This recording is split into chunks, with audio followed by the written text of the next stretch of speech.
ഞാൻ വായിക്കുകയാണ് 20 പേരുടെ പേരുകൾ.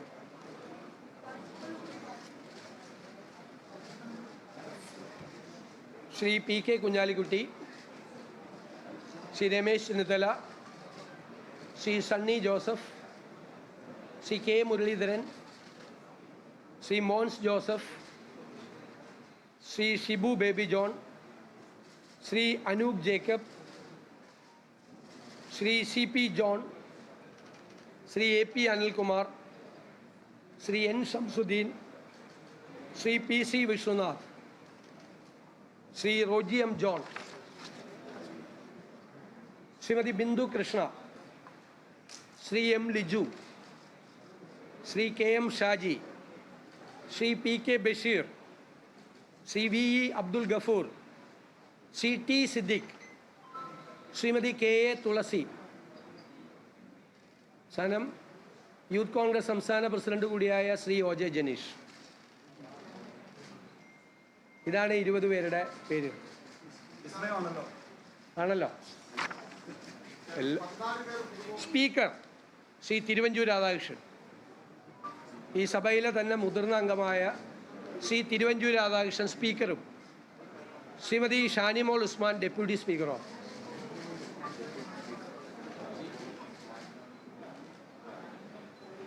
ചീഫ് വിപ്പ് അത് കേരള കോൺഗ്രസിനാണ്. അദ്ദേഹം Shri P J Joseph sir അത് പ്രഖ്യാപിക്കും.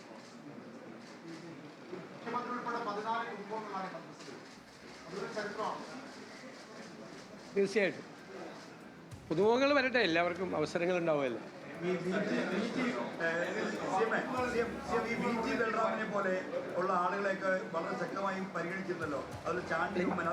ഞാൻ പറഞ്ഞല്ലോ, ഇതിൻ്റെ അകത്ത് വരേണ്ട ചിലപ്പോൾ ഇതിൽ വന്ന പലരേക്കാളും അർഹതയുള്ള ആളുകളുണ്ട് പുറത്ത്. പക്ഷേ നമ്മൾ നോക്കുമ്പോൾ നമുക്കറിയാമല്ലോ, ഒരു പാർട്ടി ഇത് നിശ്ചയിക്കും. കോൺഗ്രസ് പോലത്തെ ഒരു പാർട്ടി തീരുമാനങ്ങൾ എടുക്കുമ്പോൾ സോഷ്യൽ ബാലൻസ്, റീജിയണൽ ബാലൻസ് ഇതൊക്കെ നോക്കണ്ടേ. അങ്ങനെ നോക്കുമ്പോൾ അർഹതയുള്ള 63 പേര് ജയിച്ചു വന്നിരിക്കുകയാണ്. ചരിത്രത്തിലെ ഏറ്റവും വലിയ വിജയമാണ്.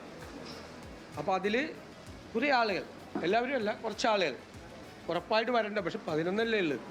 10 ഇതുവരെ ഉണ്ടായിരുന്നത് കോൺഗ്രസിന്, 11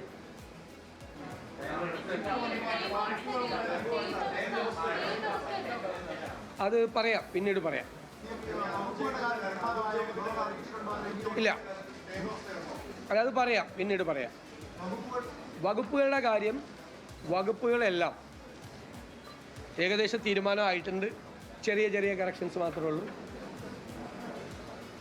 ഘടകകക്ഷികൾ തമ്മിലുള്ളതും ഏകദേശം പൂർത്തിയായിട്ടുണ്ട്. കുറച്ച് കാര്യങ്ങളൂടി നോക്കണം. അത് സാധാരണ അത് സത്യപ്രതിജ്ഞയ്ക്ക് ശേഷമാണ് ഗവർണർക്ക് സമർപ്പിക്കാറുള്ളത്. നാളെ അത് സമർപ്പിക്കും. സമർപ്പിച്ചു കഴിഞ്ഞാൽ ഗവർണറുടെ അപ്രൂവൽ കിട്ടിയാൽ അത് ഗവൺമെൻറ് പ്രസിൽ കൊടുത്ത് ഗസറ്റ് നോട്ടിഫിക്കേഷനായിട്ടാണ് വരുന്നത്. പ്രഖ്യാപിക്കാറില്ല. അതാണ് അതിൻ്റെ കൺവെൻഷൻ.